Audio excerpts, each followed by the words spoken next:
우리도 전쟁이 길어질 줄 몰랐습니다. 호르무즈 해협은 그곳을 쓰는 국가들이 알아서 해결하십시오.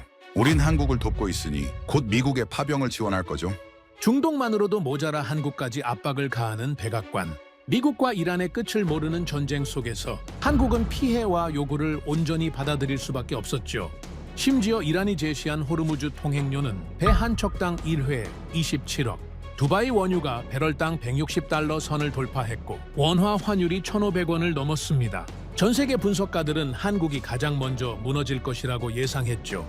국가 위기 상황이 임박한 그때 러시아가 한국 단 한 나라만을 콕 집으며 원유 등 에너지 공급을 하겠다고 먼저 나서다니요? 한국을 돕지 않는다면 그것이 멍청한 짓이다. 러시아는 왜 마치 한국이 러시아의 손을 뻗기를 기다리기라도 한 듯이 그런 태도를 보였을까요? 푸틴이 한국과의 관계의 끈을 어떻게든 놓지 않으려는 이유. 러시아가 절실해진 그 비밀을 지금 바로 공개하겠습니다. 이야기를 시작하기 앞서 사연 속의 제작에 힘이 되는 구독과 좋아요 부탁드립니다. 한국을 응원하신다면 대한민국 화이팅! 이라고 아래 댓글로 남겨주세요. 배럴당 160달러를 돌파했습니다. 이건 가격이 오르는 게 아닙니다. 지금 우리가 목격하고 있는 것은 세계 에너지 시스템 자체가 붕괴되는 장면입니다. 그날 회의실의 공기는 얼어붙어 있었습니다. 워싱턴 DC 도심에 자리한 한 정부 청사 건물. 창문 하나 없이 외부와 완전히 차단된 밀폐 회의실 안에서 저는 대형 스크린을 손으로 가리키며 브리핑을 이어가고 있었습니다. 스크린에 펼쳐진 육아 그래프는 수직에 가까운 형태로 솟구쳐 있었고 테이블 주변에 자리한 재무부 관계자들과 에너지 전문가들은 말 한마디 없이 그것을 바라보고 있었습니다. 누군가 뭔가 말하려 해도 무슨 말을 꺼내야 할지 알 수 없는 침묵이었습니다. 숫자가 이미 모든 것을 설명하고 있었으니까요. 그날 제가 스크린에서 본 것은 분석가 경력을 통틀어 처음 마주하는 종류의 숫자였습니다. 상승이라는 단어로는 설명이 부족했습니다. 폭발이라는 단어가 더 가까웠습니다. 배럴당 160달러. 그 숫자는 단순한 에너지 가격이 아니었습니다. 세계 경제 전체가 의존하고 있는 기반 구조의 균열이 시작되었다는 신호였습니다. 사태가 본격화된 것은 그로부터 열흘 전이었습니다. 이란의 군 고위 관계자가 공개 석상에서 호르무즈 해협 봉쇄 가능성을 언급했습니다. 단 하나의 발언이었습니다. 그것이 전 세계 에너지 시장에 폭탄처럼 떨어졌습니다. 호르무즈 해협은 페르시아만에서 아라비아해로 빠져나가는 좁고 긴 수로입니다. 가장 좁은 구간의 너비는 50km도 채 되지 않습니다. 세계 지도 위에서 보면 보잘것없는 작은 바닷길처럼 보이지만 그 좁은 수로를 통해 전 세계 원유 공급량의 약 30%가 매일 이동합니다. 사우디아라비아, 이라크, 쿠웨이트, 아랍에미리트에서 생산된 원유가 페르시아만을 지나 그 해협을 빠져나가 세계 곳곳으로 향합니다. 그 길이 막히면 어떤 일이 벌어지는지를 저는 오래전부터 시뮬레이션으로 분석해왔습니다. 그리고 그 결론은 언제나 같았습니다. 전 세계 경제가 동시에 그리고 즉각적으로 충격을 받는다. 그 시뮬레이션이 현실이 되는 순간이 마침내 온 것입니다. 시장은 발언이 나온 바로 다음 날부터 반응하기 시작했습니다. 유가는 사흘 만에 배럴당 120달러를 넘어섰습니다. 일주일 후에는 140달러였습니다. 그리고 열흘이 차에 지나지 않아 160달러를 돌파했습니다. 글로벌 증시는 일제히 흔들렸습니다. 뉴욕, 런던, 도쿄, 프랑크푸르트, 홍콩 할 것 없이 주요 증시가 연달아 하락세를 기록했습니다. 투자자들은 안전자산으로 몰렸고 달러 강세와 각국 통화 약세가 동시에 진행되었습니다. 항공연료 가격이 2배 가까이 치솟으면서 대형 항공사들이 수익성이 낮은 노선부터 끊기 시작했습니다. 국제 물류 비용이 폭등하면서 컨테이너 선박 운임도 가파르게 상승했습니다. 독일의 자동차 생산 공장들이 가동 시간을 줄이기 시작했고 동남아 제조업 공장들도 생산량을 떨어뜨렸습니다. 유럽 각국 정부는 긴급 에너지 비축물 방출을 서둘러 결정했고 일본 정부는 밤새 비상회의를 반복했습니다. 세계 곳곳에서 경보음이 동시에 울리고 있었습니다. 저는 그날 브리핑이 끝나고 자리에 앉으면서 옆에 있던 동료를 바라봤습니다. 마이클 로웰이었습니다. 저와 거의 20년 가까이 함께 일해온 에너지 분석가입니다. 그는 기존 국제 질서, 즉 미국 중심의 서방 동맹 체제를 굳게 신뢰하는 사람이었습니다. 그 구조가 흔들리는 상황을 좀처럼 인정하지 않는 성격이었고 직관보다 기존 틀을 더 믿는 편이었습니다. 마이클이 커피를 한 모금 마시고 저에게 물었습니다. 제프, 솔직하게 말해봐. 이번에 가장 먼저 무너지는 나라가 어디라고 생각해? 저는 커피 잔을 내려놓으며 주저없이 대답했습니다. 한국입니다. 마이클은 고개를 끄덕였습니다. 나도 그렇게 봐. 거기는 구조적으로 버틸 수가 없어. 그것은 직감이 아니었습니다. 데이터가 명확하게 가리키는 방향이었습니다. 한국은 에너지 수입 의존도가 90%를 크게 웃도는 나라입니다. 자국 내에서 생산할 수 있는 에너지 자원이 사실상 없다고 보아도 과언이 아닙니다.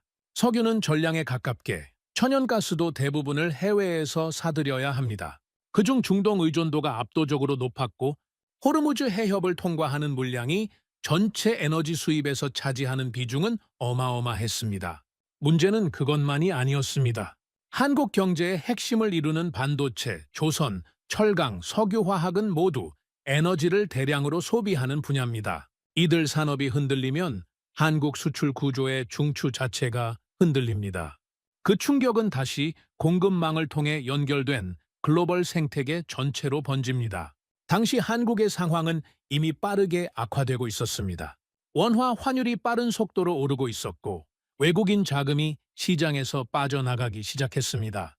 대기업들이 비상 경영 체제에 들어갔다는 소식이 연달아 들려왔고 중소기업들 사이에서는 연쇄 부도 우려가 현실감 있게 거론되기 시작했습니다. 정부 내부에서도 의견이 엇갈리고 있다는 정보가 여러 경로를 통해 전해져 왔습니다. 게다가 외교 상황까지 한국을 더욱 궁지로 몰아붙이고 있었습니다. 미국은 한국에 호르무즈 해협 방위에 실질적으로 기여할 것을 요청하고 있었습니다. 겉으로는 동맹국 간 역할 분담을 강조하는 표현이었지만 메시지의 핵심은 너무도 분명했습니다. 스스로 지켜라는 것이었습니다. 더 충격적인 발언은 그 이후에 나왔습니다. 워싱턴의 한 고위 관계자가 비공개 자리에서 밝힌 내용이 저에게도 전달되었습니다. 호르무즈는 미국이 직접 방어하는 수역이 아닙니다. 저는 그 말을 전해 듣는 순간 잠시 멈칫했습니다. 동맹이란 가장 결정적인 순간에 함께하는 것이라고 오랫동안 믿어왔는데 그 전제 자체가 지금 이 순간 흔들리고 있었습니다. 우리는 동맹을 버린 것인가? 그 생각이 순간 스쳤지만 저는 곧 분석가의 시선으로 되돌아왔습니다. 한국 내부 상황도 암담하기는 마찬가지였습니다.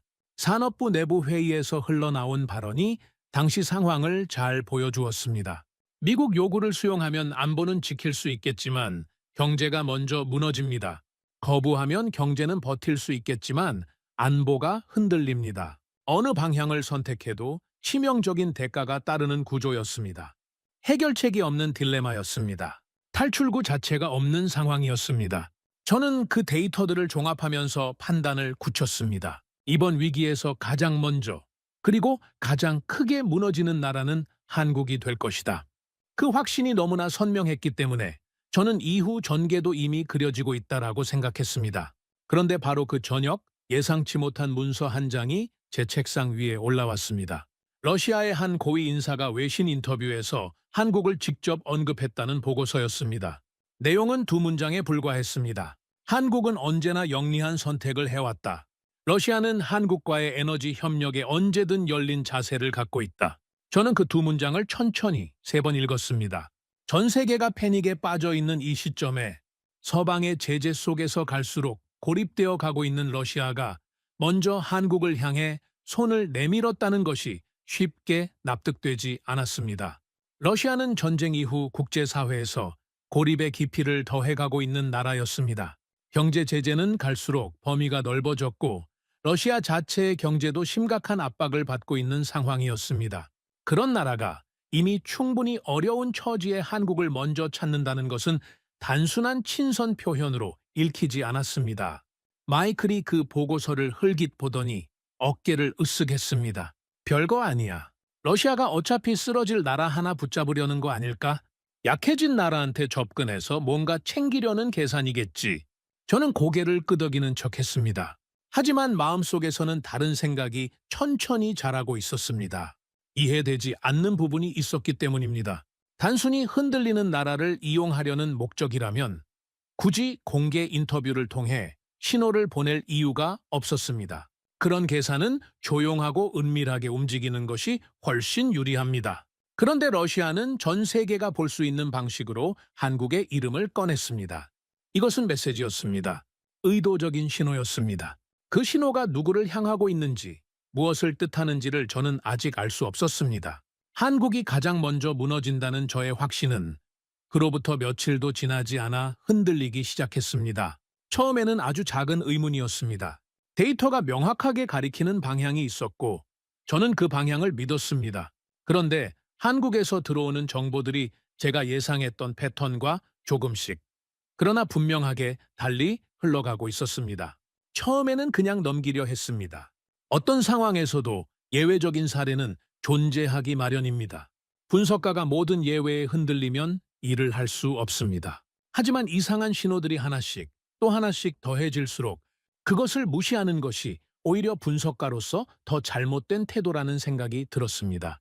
전 세계 에너지 시장이 공황 상태로 접어든 지 사흘째 되던 날이었습니다. 한국 정부의 에너지 담당 부처가 긴급 내부 회의를 마치고 공식 입장을 발표했습니다.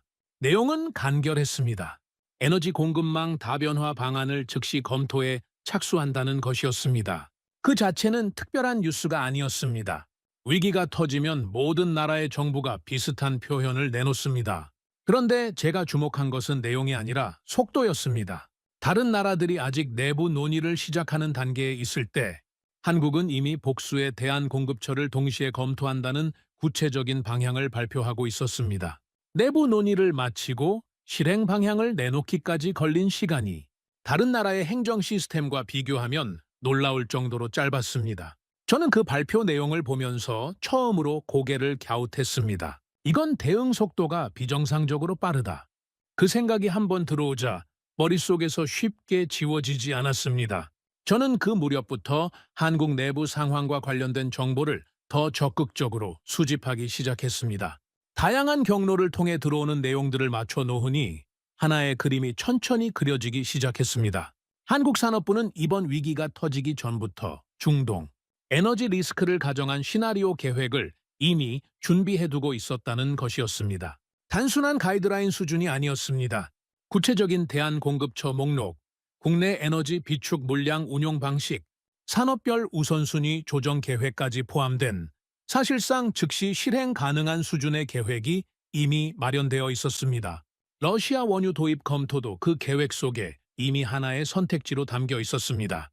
저는 그 사실을 접하는 순간 머릿속에서 무언가가 탁 맞아 떨어지는 느낌을 받았습니다.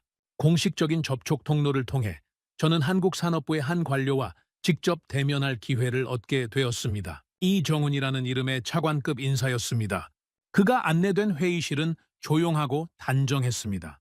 그는 전 세계가 요동치고 있는 위기 상황 속에서도 전혀 흐트러지지 않는 태도를 유지하고 있었습니다. 표현은 절제되어 있었지만 그 안에 분명한 자신감이 배어 있었습니다. 오래전부터 이 상황을 예상하고 있었던 사람처럼 느껴졌습니다. 저는 솔직하게 물었습니다. 이 상황을 미리 예상하고 계셨던 겁니까? 그는 잠시 커피잔을 내려놓더니 담담하게 말했습니다. 예상하지 못하면 국가를 운영할 수 없습니다. 우리는 항상 최악의 시나리오를 기준으로 준비합니다. 그 대답을 듣는 순간 저는 말문이 막혔습니다. 에너지 안보가 취약한 나라일수록 위기 앞에서 허둥대기 마련이라는 것이 제 오랜 경험에서 나온 판단이었습니다. 자원이 없는 나라는 위기 앞에서 수동적일 수밖에 없다는 것이 제 기본 가정이었습니다. 그런데 이 사람은 최악을 가정하고 준비해왔다고 말하고 있었습니다. 그리고 그 말은 허세가 아니었습니다.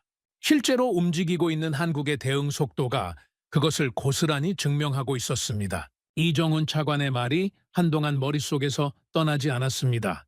한국은 이 위기를 갑자기 맞닥뜨린 것이 아니었습니다. 이미 이 상황이 올 것을 가정하고 대응 방안을 준비해두고 있었던 것입니다. 그 사실을 받아들이는 것은 제 기존의 판단 체계 전체를 흔드는 일이었습니다. 그 무렵 러시아의 신호가 더 구체적으로 이어지기 시작했습니다. 처음에는 한 번의 공개 언급이었지만 이어지는 며칠 사이에 여러 채널을 통해 반복되고 있었습니다. 러시아 측 인사들은 한국과의 에너지 협력 가능성을 거듭 언급했고 그 표현은 갈수록 구체성을 더해갔습니다. 국제사회의 반응은 당혹스러움에 가까웠습니다. 일본은 러시아가 왜 한국을 먼저 접촉하는지 이해하기 어렵다는 반응을 내놓았고, 유럽의 일부 언론도 이 상황이 기이하다는 논평을 실었습니다. 서방의 테러 제재 공동 전선에 균열이 생길 수 있다는 우려도 제기되었습니다. 하지만 저의 관심은 다른 방향에 꽂혀 있었습니다. 러시아가 한국에 반복적으로 접근하는 이 패턴이 이번이 처음이 아니라는 사실이 머릿속에서 떠나지 않았습니다. 저는 그날부터 과거 자료를 꺼내어 다시 검토하기 시작했습니다. 몇 년 전 일본이 한국을 향해 반도체 핵심 소재의 수출을 제한하기 시작했을 때를 돌이켜봤습니다. 당시 국제 애널리스트들의 공통된 예측은 한국 반도체 산업에 심각한 타격이었습니다. 불화수소, 포토레지스트, 플루오린 폴리이미드 같은 핵심 소재들의 일본 의존도가 40%를 넘었고, 일부 품목은 그 2배에 가까운 비중을 차지하고 있었습니다. 그 공급이 갑자기 막히면 세계 반도체 시장의 중요한 공급망 자체가 흔들린다는 것이 당시 공통된 분석이었습니다. 그런데 결과는 예측과 달랐습니다. 한국은 몇 년 만에 해당 소재들의 국내 생산 기반을 구축해냈습니다. 공급처를 다변화했고, 연구소와 기업들이 협력하여 기술 내재화를 빠르게 진행했습니다. 물론 쉬운 과정이 아니었습니다. 수많은 시행착오가 있었고, 막대한 투자가 필요했으며, 수많은 사람들이 밤낮 없이 매달렸습니다. 그러나 결과적으로 한국은 그 위기를 공급망을 더 단단하게 만드는 계기로 삼았습니다. 그리고 그 시기에도 러시아는 등장했습니다. 한국과의 경제 협력에 관심을 내보이는 신호를 보낸 것이었습니다. 저는 그 기록을 확인하면서 눈살을 찌푸렸습니다. 패턴이 보이기 시작했기 때문입니다. 그 다음으로 제가 검토한 것은 요소수 대란이었습니다. 중국이 요소 수출을 급격히 줄인 것이 발단이었습니다. 요소수는 디젤 차량의 배기가스 저감 장치에 반드시 필요한 소재입니다. 한국의 화물차 대부분이 디젤 엔진이었고, 요소수 없이는 운행이 불가능했습니다. 화물차가 멈추면 물류 시스템 전체가 마비됩니다. 마트에서 물건이 사라지고 공장으로 원자재가 들어오지 못하게 됩니다. 전국 규모의 물류 붕괴가 현실이 될 수 있다는 경고가 쏟아져 나왔습니다. 당시 저는 이 상황을 외부에서 지켜봤습니다. 한국이 얼마나 빠르게 이 위기를 수습하는지 관찰했는데, 그 속도는 저의 예상을 훨씬 벗어났습니다. 베트남, 호주, 중동 등 여러 나라로부터 동시에 요소 공급을 확보했고, 국내 생산 가능성도 빠르게 열어나갔습니다. 그 과정의 속도는 어느 나라의 일반적인 행정 시스템으로는 쉽게 설명하기 어려운 수준이었습니다. 그리고 그 시기에도 러시아는 어김없이 등장했습니다. 한국과의 에너지 협력에 관심을 드러내는 신호를 보낸 것이었습니다. 저는 세 개의 사례를 놓고 나란히 비교해 보았습니다. 일본 수출 규제 때, 요소수 대란 때, 그리고 지금 이 에너지 위기 때 공통된 구조가 있었습니다. 한국의 위기가 찾아오면 러시아가 나타나고 협력이나 공급을 제한한다는 것이었습니다. 우연의 일치라고 보기에는 너무 반복적이고 너무 정확한 패턴이었습니다. 저는 그 패턴을 보면서 천천히 관점을 바꾸기 시작했습니다. 처음에 저는 한국이 약하기 때문에 러시아가 기회를 찾아온다고 생각했습니다. 그런데 데이터를 더 깊이 들여다볼수록 그 해석이 맞지 않는다는 것이 드러났습니다. 위기에 처한 나라를 이용하려는 것이라면 러시아가 굳이 이렇게 반복적으로, 이렇게 공개적으로 나타날 이유가 없었습니다. 그리고 무엇보다 한국은 그 위기들을 매번 이겨냈습니다. 무너질 것이라던 예측들이 번번이 빗나갔습니다. 약한 나라라면 이런 기록이 만들어지지 않았을 것입니다. 저는 이정훈 차관과의 두 번째 짧은 통화에서 하나 더 확인하고 싶은 것이 생겼습니다. 한국은 위기를 어떻게 이렇게 빠르게 극복합니까? 그는 잠시 생각하더니 말했습니다. 우리는 오랫동안 어려운 환경에서 살아왔습니다. 그래서 어려움을 다루는 방법을 다른 나라보다 일찍 배웠을 뿐입니다. 그 말이 저를 오래 생각하게 만들었습니다. 어려움을 다루는 방법을 배웠다는 것, 그것은 단순한 겸손이 아니었습니다. 위기 속에서 단련된 나라만이 할 수 있는 말이었습니다. 그날 저녁 저는 책상 앞에 앉아 지금까지 한국에 대해 내렸던 판단들을 하나씩 꺼내보기 시작했습니다. 에너지 자립이 불가능한 구조적 약점 국가, 지정학적으로 취약한 나라, 위기 앞에서 가장 먼저 무너질 가능성이 높은 나라, 그것이 제 오랜 판단이었습니다. 그런데 지금 제 앞에 펼쳐지고 있는 한국의 모습은 그 판단과 전혀 다른 방향을 향하고 있었습니다. 위기 앞에서 허둥대는 나라가 아니라 위기가 오는 것을 이미 알고 준비하고 있었던 나라처럼 보였습니다. 그 생각이 처음 떠오른 순간 저는 스스로 고개를 흔들었습니다. 너무 극단적인 해석이라고 생각했습니다. 하지만 데이터는 감정을 따르지 않습니다. 사실들이 가리키는 방향은 분명했습니다. 한국은 이 위기를 단순히 버티고 있는 것이 아니었습니다. 무언가를 설계하고 있었습니다. 그리고 그 설계가 무엇인지를 제가 아직 다 보지 못하고 있다는 사실이 저를 다시 자리에 앉게 만들었습니다. 분석가로서 오래 살면서 배운 것이 있습니다. 진짜 위험한 변수는 처음에 약해 보이는 것들 속에 숨어 있는 경우가 많다는 것입니다. 그리고 한국은 지금 정확히 그런 변수처럼 움직이고 있었습니다. 저는 그날 마이클에게 조용히 말했습니다. 한국에 대한 분석을 처음부터 다시 해야 할 것 같아. 마이클은 의아한 눈빛으로 저를 바라봤습니다. 저는 더 설명하지 않았습니다. 아직 제 안에서도 정리가 되지 않은 것들이 있었으니까요. 하지만 한 가지만큼은 분명했습니다. 이 나라는 제가 생각했던 것보다 훨씬 복잡하고 그 복잡함 안에 제가 아직 보지 못한 무언가가 있었습니다. 저는 그것을 반드시 찾아야 했습니다. 한국을 다시 분석하겠다고 결심한 지 며칠이 지나지 않아 러시아가 직접 움직이기 시작했습니다. 더 이상 암시나 신호 수준이 아니었습니다. 공식적인 채널을 통해 한국 측에 원유 공급 의사를 전달했고 그 내용은 외신을 통해 빠르게 퍼져나갔습니다. 저는 그 보도를 접한 순간 자리에서 일어났습니다. 예상했던 일이었지만 막상 그것이 현실이 되자 몸이 먼저 반응했습니다. 러시아가 제안한 조건은 단순한 원유 거래 그 이상이었습니다. 공급 가격은 당시 국제 시세보다 훨씬 유리한 수준이었고 공급 물량도 한국이 단기간 버틸 수 있는 충분한 규모였습니다. 서방의 제재를 받고 있는 러시아가 이 정도 조건을 내건다는 것은 국제시장에서 사실상 특혜에 가까운 수준이었습니다. 전 세계 언론이 그 소식에 일제히 반응했습니다. 러시아가 한국에 특혜를 제안했다. 왜 하필 한국인가? 이건 단순한 거래가 아니다. 저도 같은 질문을 하고 있었습니다. 그런데 그 질문보다 먼저 눈에 들어온 것은 한국 내부의 반응이었습니다.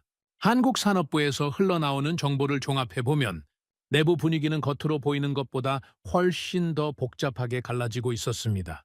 러시아의 제안을 받아들이자는 쪽과 절대로 받아들여서는 안 된다는 쪽이 정면으로 충돌하고 있었습니다. 이건 기회입니다. 지금 이 제안을 받아들이지 않으면 산업 현장이 멈춰섭니다. 국민 생활이 무너집니다. 러시아와 손을 잡는 순간 우리는 서방 전체를 적으로 돌리는 겁니다. 미국이 가만히 있지 않을 거예요. 양쪽 다 틀린 말이 없었습니다. 그것이 더 잔인한 상황이었습니다. 맞는 말이 두 개인데 둘을 동시에 따를 수 없을 때 그것이 진짜 위기입니다. 이정훈 차관은 그 갈등의 한가운데 있었습니다. 저는 당시 그와 짧은 연락을 이어가고 있었고 어느 날 밤 그가 전화를 걸어왔습니다. 그는 피로가 역력한 목소리로 말했습니다. 허드슨 씨, 우리는 지금 선택이 아니라 생존을 논의하고 있습니다. 저는 잠시 침묵했다가 물었습니다. 차관님은 어떻게 보십니까? 그는 짧게 대답했습니다. 편을 고르는 나라는 결국 지는 나라입니다. 그 말을 듣고 저는 전화를 끊었습니다. 그리고 한동안 그 말을 머릿속에서 꺼내어 들여다봤습니다. 편을 고르는 나라는 결국 지는 나라다. 그것은 외교적 수사가 아니었습니다. 수십 년 동안 강대국들 사이에서 살아남아온 나라가 생존의 언어로 말하고 있었습니다. 그 즈음 미국의 압박이 본격적으로 수위를 높이기 시작했습니다. 처음에는 조심스러운 우려 표명이었습니다. 그런데 한국이 러시아와의 협력 가능성을 완전히 부정하지 않자 경고의 강도가 빠르게 올라갔습니다. 워싱턴의 고위 관계자들이 잇따라 발언을 쏟아냈습니다. 동맹의 방향을 지켜라는 메시지가 곳곳에서 전달되었습니다. 군사협력 관계까지 연결지어 언급하는 표현들이 나오기 시작했습니다. 그것은 사실상 압박이었습니다. 마이클은 그 상황을 보면서 단호하게 말했습니다. 한국이 선을 넘고 있어. 동맹이 이렇게 움직이면 안 되는 거야. 저는 그 말을 듣고 잠시 생각했습니다. 그리고 천천히 말했습니다. 아니, 살려고 하는 거다. 마이클은 저를 이상하게 바라봤습니다. 저도 스스로가 이상했습니다. 미국 국적을 가진 분석가로서 미국의 외교적 입장과 다른 방향으로 생각하고 있다는 것이 낯설게 느껴졌습니다. 하지만 데이터를 보는 사람으로서 한국의 처지를 외면할 수 없었습니다. 에너지 공급이 끊기면 국민 생활이 무너집니다. 산업이 멈추면 경제가 붕괴합니다. 나라가 통째로 흔들리는 상황에서 한국에게 동맹의 원칙만을 요구하는 것이 과연 공정한 일인지 그 질문이 저를 불편하게 만들었습니다. 그런데 그 불편함보다 더 저를 강하게 자극한 것은 다른 무언가였습니다. 러시아의 태도가 이상했습니다. 이번 제안에서 러시아가 보여주는 모습은 제가 지금까지 봐온 에너지 공급국의 행동 방식과 달랐습니다. 공급자는 일반적으로 여유롭습니다. 기다립니다. 상대가 필요하면 찾아올 것이라는 것을 알고 있기 때문입니다. 그런데 러시아는 먼저 움직였습니다. 한 번도 아니고 반복적으로 먼저 접근했습니다. 유리한 조건을 제시하면서 상대가 받아들이기를 기다렸습니다. 이것은 공급자의 행동이 아니었습니다. 뭔가가 절박한 쪽의 행동이었습니다. 저는 그 생각을 붙잡고 놓지 않았습니다. 공급자이면서 더 절박한 쪽, 이 두 가지가 동시에 성립하는 상황은 어떤 경우인가? 그것을 설명하려면 러시아가 한국으로부터 원유, 거래 이상의 무언가를 원하고 있다는 결론밖에 나오지 않았습니다. 저는 러시아 관련 자료들을 다시 꺼내기 시작했습니다. 에너지 수출 구조, 경제 상황, 국제 제재의 영향, 그리고 최근 몇 년간 러시아가 추진해온 대형 프로젝트들까지 그 자료들 속에서 하나의 단서가 눈에 들어왔습니다. 러시아가 북쪽, 즉 북극 방향으로 눈을 돌리고 있다는 것이었습니다. 서방 제재로 서쪽 시장이 막히자 러시아는 새로운 에너지 수출 경로로 북극 항로를 개척하려 했습니다. 그리고 그 북극 항로의 핵심에 거대한 LNG, 즉 액화 천연가스 프로젝트가 있었습니다. 저는 그 프로젝트 관련 문서를 들여다보면서 눈썹이 천천히 올라가는 것을 느꼈습니다. 뭔가가 있었습니다.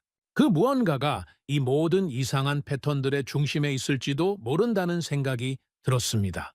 러시아는 한국에서 원유를 팔려는 것이 아니었습니다. 러시아는 한국으로부터 무언가를 얻으려 하고 있었습니다. 그 순간 저는 자리에서 일어나 창문 앞에 섰습니다. 밖에는 늦은 밤의 도시가 고요하게 펼쳐져 있었습니다. 그런데 제 머릿속은 고요하지 않았습니다. 만약 제 생각이 맞다면 이 판의 구조 자체가 제가 처음에 이해했던 것과 완전히 달랐습니다. 한국이 러시아를 필요로 하는 것이 아니라 러시아가 한국을 필요로 하고 있을 수 있었습니다. 약자와 강자의 위치가 뒤바뀌어 있을 수도 있었습니다. 저는 그 가설을 확인하기 위해 러시아의 북극 프로젝트를 더 깊이 파고들기로 했습니다. 그것이 이 이야기의 진짜 시작이었습니다. 저는 며칠을 거의 자리를 뜨지 않고 러시아 관련 자료들을 뒤졌습니다. 에너지 경제 보고서, 제재 현황 분석, 북극 개발 관련 기술 문서들까지 최대한 모아서 들여다봤습니다. 처음에는 파편처럼 흩어진 정보들이었습니다. 그런데 그것들을 하나씩 맞춰 가다 보니 하나의 거대한 그림이 모습을 드러내기 시작했습니다. 러시아는 전쟁 이후 서방 시장을 사실상 잃었습니다. 수십 년 동안 유럽에 공급해오던 천연가스 루트가 막혔고 기존의 에너지 수출 구조 전체가 흔들렸습니다. 그 대안으로 러시아가 눈을 돌린 곳이 북극이었습니다.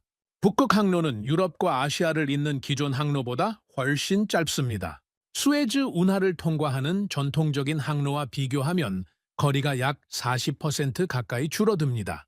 러시아 입장에서는 북극 항로를 개척하면 아시아 시장, 특히 중국, 일본, 한국으로 직접 에너지를 수출할 수 있는 새로운 경로가 열리는 것이었습니다. 그리고 그 핵심에 야말 반도와 기단 반도에 거대한 천연가스 매장지가 있었습니다. 러시아는 그곳에서 LNG를 생산해 북극 항로를 통해 아시아로 수출하려는 대형 프로젝트를 추진하고 있었습니다. 규모만 놓고 보면 러시아 에너지 전략의 핵심 축이라 해도 과언이 아니었습니다. 그런데 그 프로젝트가 심각한 벽에 부딪혀 있었습니다. 저는 그 부분에서 멈췄습니다. 보고서를 다시 읽었습니다. 그리고 한 문장에서 손이 멈췄습니다. 북극 항로는 일반 선박이 다닐 수 없습니다. 1년의 상당 부분 동안 바다가 얼어붙어 있기 때문입니다. 그 항로를 운항하려면 반드시 쇄빙 기능이 있는 특수 선박이 필요합니다. 그냥 얼음을 피해가는 수준이 아니라 LNG를 가득 실은 채로 두꺼운 빙판을 직접 깨면서 전진할 수 있는 선박이어야 합니다. 그 선박의 이름이 쉐빙 LNG선이었습니다.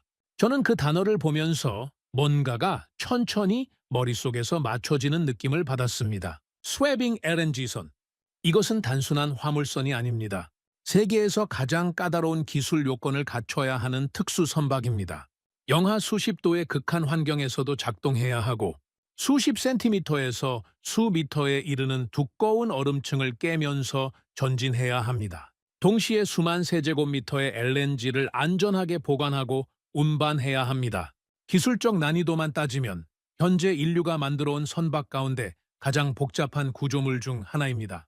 저는 그 선박을 건조할 수 있는 나라가 어디인지를 즉시 확인했습니다. 그리고 그 결과를 보면서 잠시 숨이 멈추는 것 같았습니다.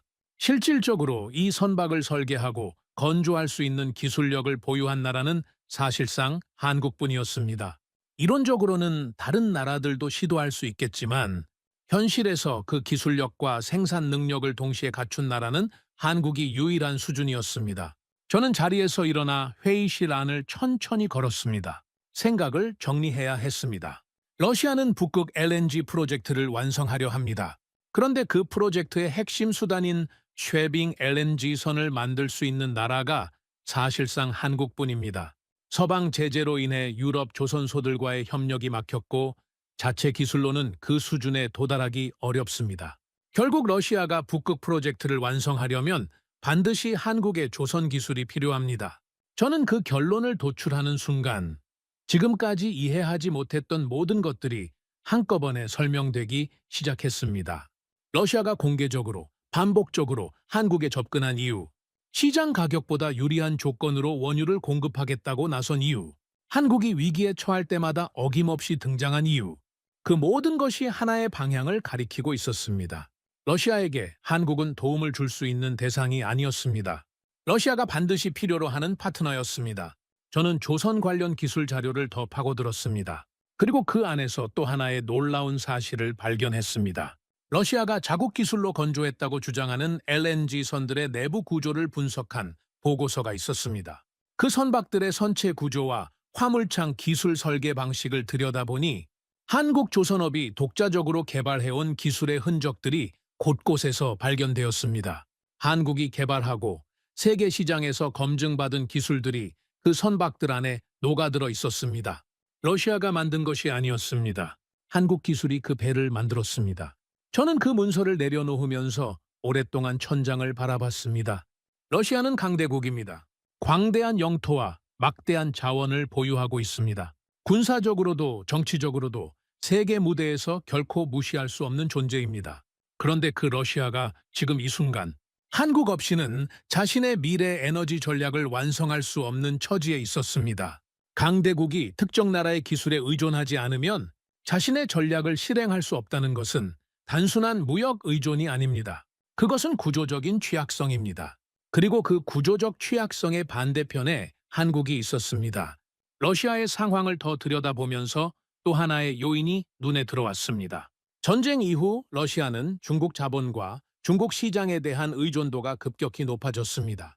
서방 시장이 막히면서 갈 곳을 잃은 러시아의 에너지가 중국으로 향했고 러시아 경제 전반에 걸쳐 중국의 영향력이 빠르게 넓어지고 있었습니다. 러시아 내부에서는 그것에 대한 불안감이 자라고 있었습니다. 중국 없이는 경제가 돌아가지 않는 상황이 되어가고 있다는 것에 대한 경계였습니다. 강대국의 자존심을 가진 나라가 다른 강대국의 아래에 종속되어가는 상황을 버티기란 쉽지 않습니다. 그 상황에서 한국은 러시아에게 전혀 다른 의미를 가질 수 있었습니다. 중국의 기울어진 무게를 반대편에서 잡아줄 수 있는 균형추, 중국이 아닌 다른 파트너와의 협력을 통해 완전한 종속을 피할 수 있는 통로, 한국은 그 역할을 할 수 있는 몇 안 되는 나라였습니다. 기술력이 있고 산업 기반이 있으며 지정학적으로 러시아와 적대적이지 않은 나라. 저는 그 그림이 머릿속에서 완성되는 순간 조용히 자리에 앉았습니다. 마이클이 회의실 문을 열고 들어오면서 물었습니다. 제프, 뭐 발견했어? 며칠째 거기 틀어박혀 있잖아? 저는 잠시 생각하다가 천천히 말했습니다. 이건 러시아가 한국을 돕는 구조가 아니야. 마이클이 고개를 갸웃했습니다. 저는 계속했습니다. 러시아가 한국 없이는 안 되는 거야. 마이클은 웃으려다 멈췄습니다. 제 표정이 농담이 아니라는 것을 알아챘기 때문입니다. 저는 책상 위에 펼쳐진 자료들을 손으로 가리켰습니다. 북극 항로, 쉐빙 LNG선, 기술 의존 구조. 이걸 다 연결하면 하나의 결론이 나와. 러시아는 한국이 없으면 자신의 미래 에너지 전략을 완성할 수 없어. 마이클은 한동안 말이 없었습니다. 그러다가 조용히 물었습니다. 그럼 지금 원유 제한은 명분이야, 실제 목적은 따로 있어. 저는 그 말을 하면서 한국이라는 나라를 처음으로 다른 눈으로 바라보게 되었다는 것을 느꼈습니다. 자원이 없어서 약한 나라라고 생각했습니다. 그런데 자원이 없는 그 나라가 기술과 산업, 역량으로 다른 나라가 절대로 무시할 수 없는 위치를 만들어 놓고 있었습니다. 강대국이 한국을 필요로 하는 구조. 한국이 강대국에 끌려가는 것이 아니라 한국이 없으면 강대국의 전략이 완성되지 않는 구조. 그 구조가 이미 존재하고 있었습니다. 그리고 한국은 그것을 알고 있었는지도 모른다는 생각이 들었습니다. 이정훈 차관이 했던 말이 다시 떠올랐습니다. 편을 고르는 나라는 결국 지는 나라입니다. 그것은 협박에도 압박에도 굴하지 않겠다는 선언이 아니었습니다. 한국은 편을 고르지 않아도 된다는 것을 알고 있었습니다. 왜냐하면 양쪽 모두가 한국을 필요로 하는 구조가 이미 형성되어 있었기 때문입니다. 저는 그 생각에 도달했을 때 오랫동안 꼼짝하지 않고 앉아 있었습니다. 20년 넘게 국제 에너지 시장을 분석해 왔지만 이런 구조를 정면으로 마주한 것은 처음이었습니다. 약소국이라고 불리던 나라가 실제로는 강대국의 미래를 좌우할 수 있는 열쇠를 쥐고 있었습니다. 그 열쇠의 이름은 자원이 아니었습니다. 기술이었습니다. 그리고 그 기술을 가진 나라는 한국이었습니다. 저는 그날 밤 오랫동안 책상 앞에 앉아 있었습니다. 이 판의 구조를 제대로 이해하고 나니 이제 정작 중요한 질문 하나가 남아 있었습니다. 한국은 이 상황을 알면서도 왜 쉽게 선택하지 못하고 있는가? 그 질문의 답을 찾기 위해서는 한국이 지금까지 어떻게 살아왔는지를 먼저 봐야 했습니다. 그것이 다음에 제가 해야 할 일이었습니다. 한국을 이해하려면 한국이 어떻게 살아왔는지를 먼저 봐야 했습니다. 저는 그 생각을 붙들고 다시 자료 더미 앞에 앉았습니다. 러시아의 진짜 의도를 파악한 이후 저는 오히려 한국에 대해 더 근본적인 질문을 품게 되었습니다. 왜 한국인가? 세계에 기술력 있는 나라는 여럿입니다. 조선 산업에 강한 나라도 한국만이 아닙니다. 그런데 러시아는 한국을 선택했습니다. 그리고 그것은 이번이 처음이 아니라는 것도 이미 확인했습니다. 위기 때마다 러시아는 한국 곁에 나타났습니다. 그 패턴의 이면에는 단순한 기술 우위 이상의 무언가가 있을 것이라는 생각이 들었습니다. 저는 한국의 과거를 더 멀리, 더 넓게 들여다보기로 했습니다. 분석가로서의 본능이 그쪽을 가리키고 있었습니다. 한국이 처음으로 저를 놀라게 한 것은 일본과의 갈등이었습니다. 그 사태는 한국 반도체 산업에 대한 노골적인 압박으로 시작되었습니다. 핵심 소재들의 수출을 제한한다는 조치가 발표된 순간 국제시장은 한국이 상당한 타격을 입을 것으로 예상했습니다. 근거가 있는 예측이었습니다. 불화수소 하나만 놓고 봐도 당시 한국의 일본 의존도는 40%를 훌쩍 넘었습니다. 그 소재가 없으면 반도체를 만들 수 없고 반도체를 만들 수 없으면 한국의 핵심 수출 산업이 통째로 흔들립니다. 이것은 단순한 무역 갈등이 아니라 산업 생태계 전체에 대한 압박이었습니다. 저는 당시 그 사태를 외부에서 지켜보면서 한국이 얼마나 오래 버틸 수 있을지를 계산했습니다. 계산 결과는 밝지 않았습니다. 그런데 한국은 다른 방향으로 움직이기 시작했습니다. 버티는 것이 아니라 만들기 시작한 것이었습니다. 정부가 긴급 예산을 투입했고 대기업과 중소기업이 연구소와 손을 잡았습니다. 해외에 흩어져 있던 한국 출신 소재 전문가들이 국내로 돌아오기 시작했습니다.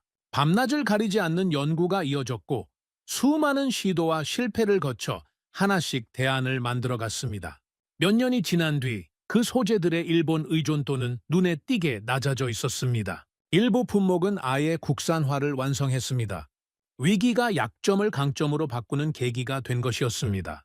저는 그 결과를 확인하면서 고개를 저었습니다. 무너질 것이라던 예측이 또 빗나갔습니다. 그런데 더 놀라운 것은 그 다음이었습니다. 그 시기를 거치면서 한국 소재 산업의 저변이 실질적으로 넓어졌습니다. 위기 전보다 공급망이 더 다양해졌고 자체 기술력이 더 높아졌습니다. 한국은 그 압박을 맞으면서 오히려 더 단단해졌습니다. 저는 그것을 단순한 운이라고 보지 않았습니다. 어떤 구조적인 특성이 한국으로 하여금 이런 결과를 반복적으로 만들어내게 하는지를 이해하고 싶었습니다. 요소수 대란을 다시 들여다보면서 그 구조가 조금 더 선명하게 보이기 시작했습니다. 중국이 요소 수출을 급격히 줄이자 한국에서는 극적인 장면들이 연출되었습니다. 주유소 앞에 화물차들이 줄을 서기 시작했고 운전자들의 얼굴에는 불안이 가득했습니다. 요소수 재고가 바닥나면 차가 멈추고 차가 멈추면 물류가 마비됩니다. 마트 진열대가 비어가는 장면이 시작될 것이라는 우려가 현실감 있게 쏟아졌습니다. 한국 내부의 긴장은 최고조에 달했습니다. 저는 당시 그 상황을 분석하면서 해결에 필요한 시간을 추산해봤습니다. 최소 수개월은 걸릴 것이라는 것이 제 판단이었습니다. 그런데 한국은 몇 주 만에 움직였습니다. 정부가 즉각 대응팀을 꾸리고 전 세계 요소 생산국들의 동시다발로 접촉했습니다. 베트남, 호주, 카타르, 사우디아라비아까지 다양한 경로를 동시에 두드렸습니다. 그 과정에서 외교 채널과 기업 채널이 함께 움직였습니다. 결과는 빠르게 나왔습니다. 대체 물량이 확보되면서 위기는 수습되었고 한국은 이후 요소 공급처를 훨씬 다양하게 구성했습니다. 하나의 나라에 의존하는 구조를 깨고 여러 나라로 분산된 공급망을 갖추게 된 것이었습니다. 저는 그 사례를 정리하면서 하나의 공통점을 발견했습니다. 한국은 위기가 터진 후에 대응하는 것이 아니었습니다. 위기가 터지는 순간 이미 어디에 손을 뻗어야 할지 알고 있는 것처럼 움직였습니다. 그것은 운이 아니었습니다. 축적된 경험과 그 경험에서 나온 감각이었습니다. 저는 그 감각의 뿌리가 어디서 오는지를 생각했습니다. 한국은 자원이 없는 나라입니다. 땅속에 석유도 없고 가스도 없습니다. 넓은 영토도 없고 압도적인 군사력도 없습니다. 그러면서도 수십 년 동안 강대국들 사이에서 살아남아 왔습니다. 그 생존의 역사가 한국이라는 나라의 DNA 속에 무언가를 새겨놓은 것 같았습니다. 버티는 것이 아니라 넘어서는 것, 당하는 것이 아니라 이용하는 것, 위기 앞에서 무너지는 것이 아니라 위기를 통해 더 강해지는 것, 그것이 반복되어 온 패턴이었습니다. 저는 그 생각을 정리하면서 한국의 조선업에 대한 자료를 따로 꺼내어 들여다봤습니다. 조선업은 한국이 세계적인 경쟁력을 보유한 분야 중 하나입니다. 그런데 그 경쟁력이 처음부터 있었던 것은 아니었습니다. 수십 년 전 한국 조선업은 아무것도 없는 해변에서 시작했습니다. 설계 도면을 손에 들고 배를 주문받아 놓고 그 배를 만들 공장을 짓는 것과 배를 만드는 것을 동시에 진행했습니다. 세계 조선업 역사에서 그런 방식으로 시작한 나라는 없었습니다. 그리고 그 불가능해 보이는 시작에서 한국은 결국 세계 최고 수준의 조선 강국이 되었습니다. 쇠빙 LNG선을 만들 수 있는 기술력도 그냥 생겨난 것이 아니었습니다. 수십 년에 걸친 기술 축적, 수없이 많은 시행착오, 그리고 불가능하다는 말을 듣고도 계속해서 도전한 결과였습니다. 저는 조선소 기술 관련 자료를 보다가 한국의 한 조선소에서 쇠빙, LNG선 개발을 주도한 엔지니어에 대한 짧은 인터뷰 기사를 발견했습니다. 박성민이라는 이름의 수석 엔지니어였습니다. 그는 인터뷰에서 이렇게 말했습니다. 처음에는 아무도 이게 된다고 생각하지 않았습니다. 그런데 우리는 항상 불가능한 것만 만들어 왔습니다. 저는 그 문장을 읽고 한동안 움직이지 않았습니다. 항상 불가능한 것만 만들어 왔다. 그 말 속에 한국이라는 나라의 정체가 압축되어 있었습니다. 자원이 없기 때문에 기술을 만들었고 시장이 없었기 때문에 시장을 개척했으며 불가능하다는 말을 들었기 때문에 더 깊이 파고들었습니다. 그 축적이 지금의 한국을 만들었습니다. 저는 그날 오랫동안 그 생각을 붙들고 있었습니다. 분석가로서 저는 늘 숫자로 나라를 평가해왔습니다. 자원 보유량, 에너지 의존도, GDP 성장률, 무역 수지, 그 숫자들 위에서 한국은 언제나 취약한 나라였습니다. 그런데 숫자가 포착하지 못하는 다른 무언가가 있었습니다. 위기를 버티는 것을 넘어 위기를 통해 스스로를 재구성하는 능력. 저는 그것을 어떤 지표로도 측정할 수 없다는 것을 알고 있었습니다. 그러나 그것이 실제 한다는 것은 분명했습니다. 사례가 그것을 증명하고 있었으니까요. 마이클이 그날 저녁 저를 찾아왔습니다. 그는 제가 최근 한국 자료들에 집중하는 것을 알고 있었고 조금 피곤한 표정으로 말했습니다. 제프, 솔직히 말해봐. 한국이 이번에도 버틸 수 있다고 생각해? 저는 잠시 창밖을 바라봤습니다. 그리고 말했습니다. 버틴다는 표현이 맞지 않을 수도 있어. 마이클이 고개를 갸웃했습니다. 저는 계속했습니다. 한국은 위기를 겪을 때마다 뭔가를 더 강해지거나 더 다양해지거나 더 독립적이 되거나 버티는 게 아니라 잘하는 나라야. 마이클은 한동안 말이 없었습니다. 그 침묵이 동의보다 더 많은 것을 말해주고 있었습니다. 저는 그날 밤 한국이라는 나라에 대해 오랫동안 생각했습니다. 이 나라는 위기를 해결하는 나라가 아니었습니다. 위기를 이용해 더 강해지는 나라였습니다. 그리고 지금 이 에너지 위기는 한국이 또 한 번 그것을 증명할 기회 앞에 서 있는 순간이었습니다. 문제는 이번에는 그 기회가 너무 크다는 것이었습니다. 미국과 러시아, 두 강대국 사이에서 선택을 강요받는 상황이었습니다. 한쪽을 선택하면 다른 쪽을 잃습니다. 어느 쪽도 선택하지 않으면 양쪽 모두를 적으로 돌릴 수 있습니다. 그 위험한 선택의 기로가 지금 한국 앞에 펼쳐져 있었습니다. 그리고 저는 그 선택의 결과가 어떻게 될지를 이제 누구보다 가까이에서 지켜보게 될 것이었습니다. 압박이 동시에 몰려왔습니다. 시간이 지날수록 미국과 러시아 양측의 움직임이 모두 빨라졌고 그 사이에 놓인 한국의 처지는 갈수록 더 날카로운 형태로 조여들었습니다. 에너지 시장은 여전히 요동치고 있었습니다. 유가는 고점에서 조금 내려왔지만 여전히 한국 산업이 정상적으로 감당하기 어려운 수준이었습니다. 환율은 치솟은 채로 안정되지 않았고 기업들의 자금 사정은 빠르게 나빠지고 있었습니다. 현장에서 들려오는 소식들은 거의 매일 더 어두워졌습니다. 중소제조업체들이 원자재 수급에 어려움을 겪기 시작했고 일부는 조업을 줄이거나 멈추는 상황에 놓였습니다. 에너지 요금 인상이 불가피하다는 전망이 나오면서 가계 부담도 커지기 시작했습니다. 한국이 실질적인 선택을 해야 하는 시점이 가까워지고 있었습니다. 러시아는 기다려주지 않을 것이 분명했습니다. 그리고 미국도 한국의 움직임을 지켜보면서 조용히 있지 않았습니다. 워싱턴 쪽에서 들어오는 정보들은 점점 더 날이 서고 있었습니다. 처음에는 우려를 표하는 수준이었던 것이 이제는 경고에 가까운 표현들이 오가기 시작했습니다. 미국 내부에서는 한국이 러시아와 협력하는 것을 서방 제재, 전선에 대한 이탈로 받아들이는 시각이 강해지고 있었습니다. 마이클도 그 분위기를 강하게 반영하고 있었습니다. 제프, 한국이 이쪽 저쪽 눈치만 보다가 결국 양쪽에서 다 욕먹는 거 아닐까? 지금 당장 미국 편을 확실히 해야 해. 저는 그 말을 듣고 잠시 생각했습니다. 미국의 입장에서 보면 틀린 말이 아니었습니다. 하지만 한국의 입장에서 보면 그것은 경제 붕괴를 감수하라는 요구와 같았습니다. 저는 조용히 물었습니다. 그럼 한국 국민들은 어떻게 되는 거야? 에너지 공급이 끊기면? 마이클은 대답하지 않았습니다. 저는 워싱턴 내부의 논의에서 가끔 소외감을 느끼기 시작하고 있었습니다. 정치적 입장과 현실적 분석 사이의 간격이 이렇게 크게 느껴진 적이 없었습니다. 그 시점에서 저는 이정훈 차관과 세 번째 대면 기회를 가졌습니다. 이전과는 다른 분위기였습니다. 그의 표정에는 피로가 더 깊이 새겨져 있었고 눈빛은 더 날카로워진 것 같았습니다. 회의실 안에는 둘만 있었습니다. 저는 솔직하게 물었습니다. 지금 내부에서 어느 쪽 의견이 더 강합니까? 이정훈 차관은 잠시 생각하다가 말했습니다. 강경파는 러시아와 협력하면 외교적으로 고립된다고 합니다. 실용파는 지금은 살아남는 게 먼저라고 합니다. 저는 고개를 끄덕이며 물었습니다. 차관님은 어느 쪽입니까? 그는 창밖을 잠시 바라보다가 말했습니다. 우리는 편을 고르는 게 아닙니다. 길을 만드는 겁니다. 그 말을 듣는 순간 저는 등 뒤로 뭔가가 스치는 느낌을 받았습니다. 길을 만든다.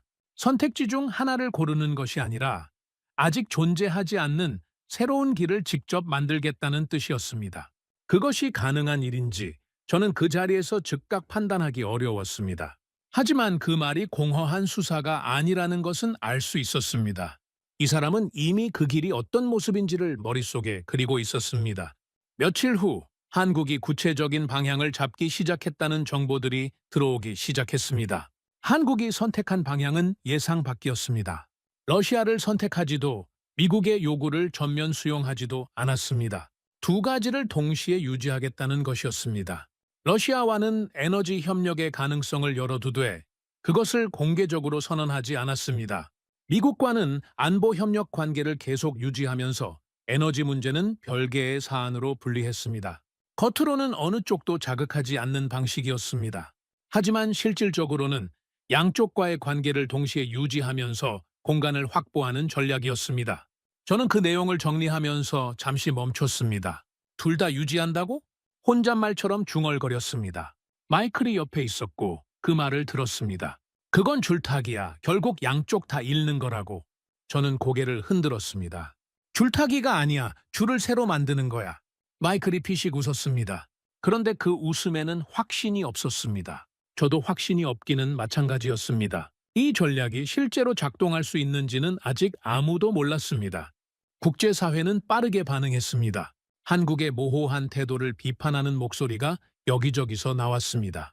한국이 위험한 도박을 하고 있다. 이 전략은 현실적으로 지속되기 어렵다.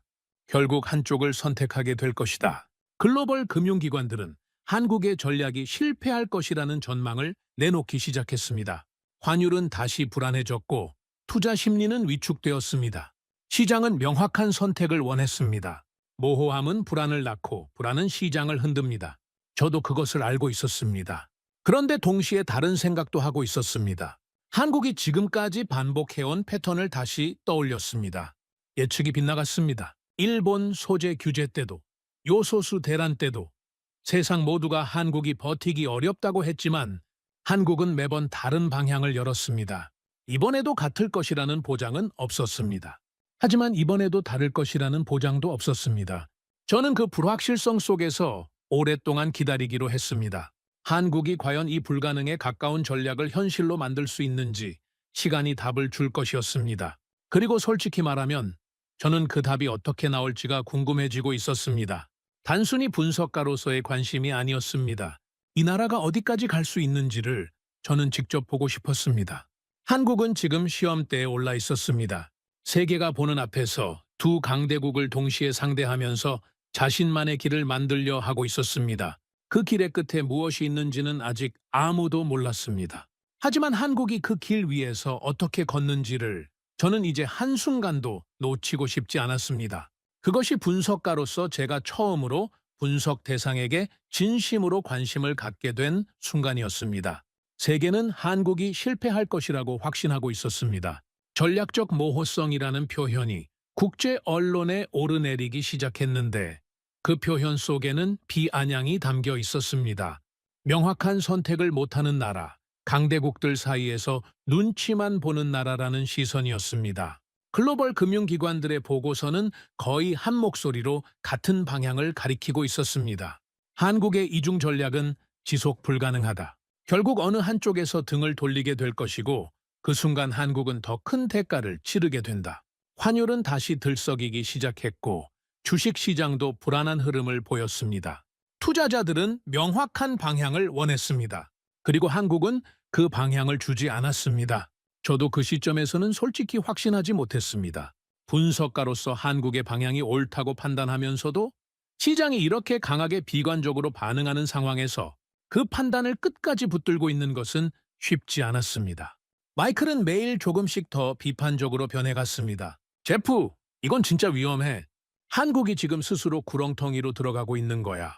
저는 그 말에 반박할 언어를 찾느라 잠시 침묵했습니다. 그런데 그 침묵 속에서 제가 잡은 것은 반박이 아니라 기다림이었습니다. 한국이 지금까지 반복해온 방식이 있었습니다. 예측이 어두울수록 결과가 그것을 뒤집었습니다. 그 패턴이 이번에도 반복될 것이라는 근거는 없었지만 그것을 무시할 근거도 없었습니다. 저는 기다리기로 했습니다. 그리고 그 기다림이 끝나는 데는 예상보다 긴 시간이 걸리지 않았습니다. 첫 번째 신호는 에너지 분야에서 왔습니다.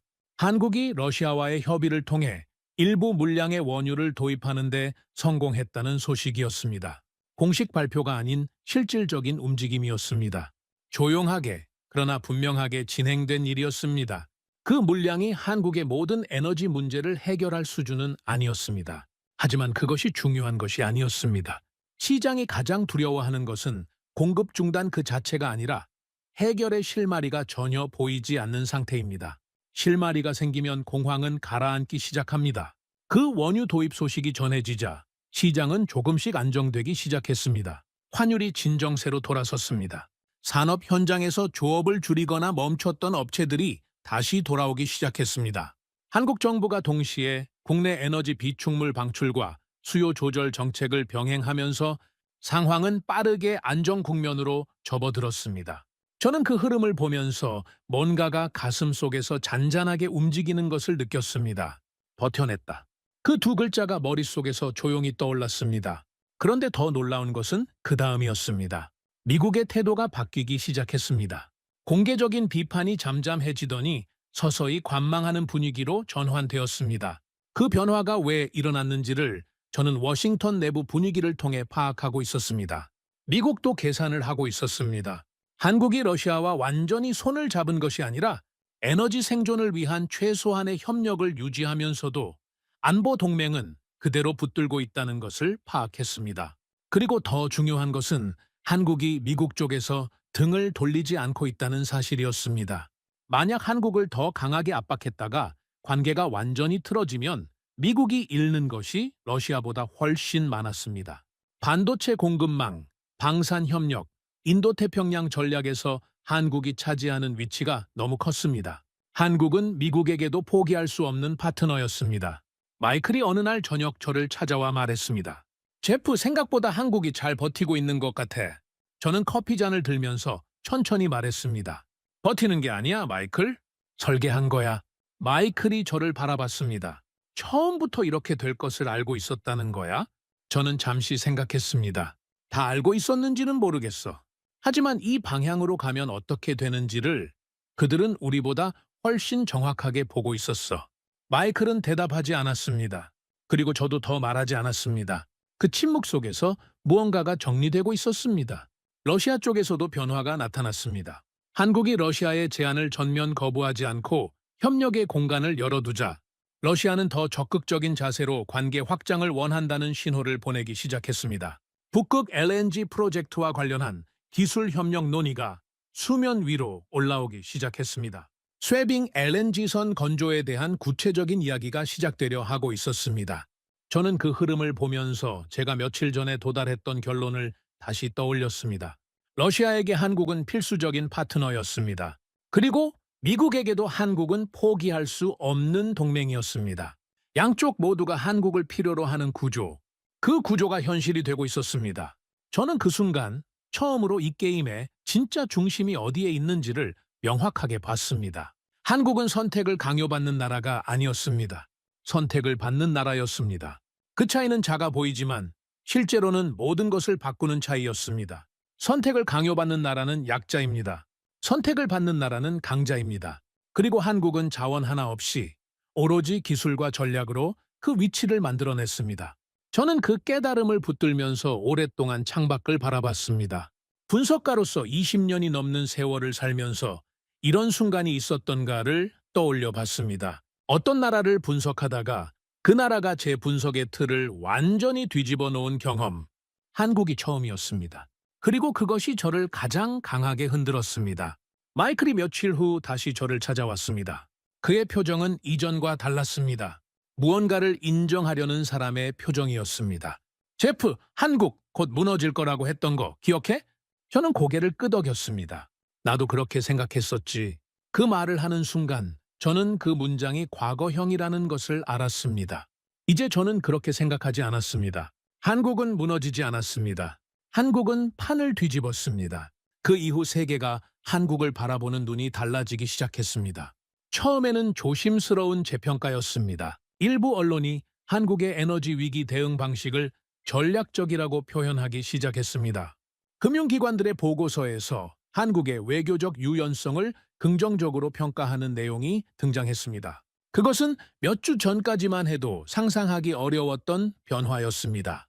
위험한 도박이라고 불렸던 것이 영리한 전략으로 재해석되기 시작했습니다. 저는 그 변화를 지켜보면서 분석가로서 하나의 질문을 스스로에게 던졌습니다. 한국이 달라진 것인가? 아니면 세계가 한국을 잘못 보고 있었던 것인가? 답은 후자였습니다. 한국은 달라지지 않았습니다. 세계가 한국을 제대로 보지 못하고 있었던 것입니다. 러시아와 한국의 관계는 조용히 그러나 분명하게 깊어지고 있었습니다. 표면적으로는 에너지 거래였지만 그 안에서 이어지고 있는 대화들은 그보다 훨씬 넓은 범위를 다루고 있었습니다. 북극 LNG 프로젝트, 조선기술협력, 북극 항로 관련 인프라 논의까지. 러시아에게 한국은 이제 단순한 거래 상대가 아니었습니다. 미래 에너지 전략의 핵심 파트너였습니다. 그리고 그 관계에서 주도권을 쥔 쪽이 어디인지는 점점 더 명확해지고 있었습니다. 러시아는 한국의 기술이 필요했습니다. 한국은 러시아의 에너지가 필요했습니다. 그런데 한국의 기술은 대체할 수 없었고 러시아의 에너지는 다른 곳에서도 구할 수 있었습니다. 그 비대칭이 협상의 무게중심을 한국 쪽으로 기울게 만들었습니다. 미국과의 관계도 새로운 형태로 안정되어 갔습니다. 한국이 러시아와의 협력을 유지하면서도 미국과의 동맹 관계를 흔들지 않았다는 것이 확인되면서 워싱턴 내부의 분위기도 달라졌습니다. 한국을 관리해야 할 대상으로 보던 시각에서 전략적으로 활용해야 할 파트너로 바라보는 시각으로 무게가 이동하고 있었습니다. 마이클이 그 변화를 조용히 받아들이면서 말했습니다. 한국, 우리가 생각한 나라가 아니야. 저는 잠시 생각하다가 말했습니다. 이제야 제대로 본 거지. 그 대화가 짧았지만 저는 그 안에 많은 것이 담겨 있다고 생각했습니다. 우리는 오랫동안 한국을 숫자로만 봤습니다. 에너지 수입 의존도, GDP 규모, 인구, 영토 면적. 그 숫자들은 한국을 구조적으로 취약한 나라로 가리키고 있었습니다. 그런데 숫자가 포착하지 못하는 것이 있었습니다. 위기를 만날 때마다 새로운 방향을 여는 능력, 강대국들 사이에서 자신만의 공간을 만들어내는 능력, 불가능하다는 말을 들을수록 더 깊이 파고드는 능력. 그것들은 어떤 지표에도 나타나지 않았습니다. 하지만 그것들이 한국이라는 나라를 만들고 있었습니다. 저는 이번 일을 겪으면서 한국 조선업에 대해 특별히 더 많이 들여다봤습니다. 스웨빙 LNG선 이야기를 처음 접했을 때 저는 그것이 단순한 기술 이슈라고 생각했습니다. 그런데 그 배 하나가 만들어지기까지의 과정을 추적하다 보니 그것이 기술 이슈가 아니라는 것을 알게 되었습니다. 그 배는 수십 년에 걸친 도전의 결과물이었습니다.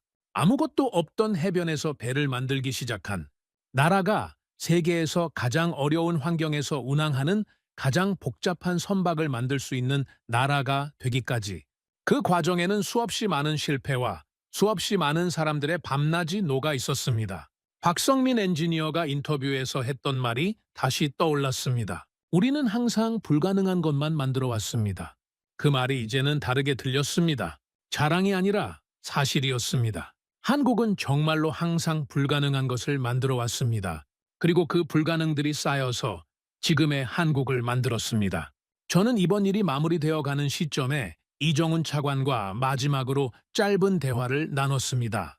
그는 이전보다 훨씬 여유 있는 표정이었습니다. 저는 솔직하게 말했습니다. 처음에 저는 한국이 가장 먼저 무너질 나라라고 판단했습니다. 그는 웃으며 말했습니다. 많은 분들이 그렇게 생각하셨을 겁니다.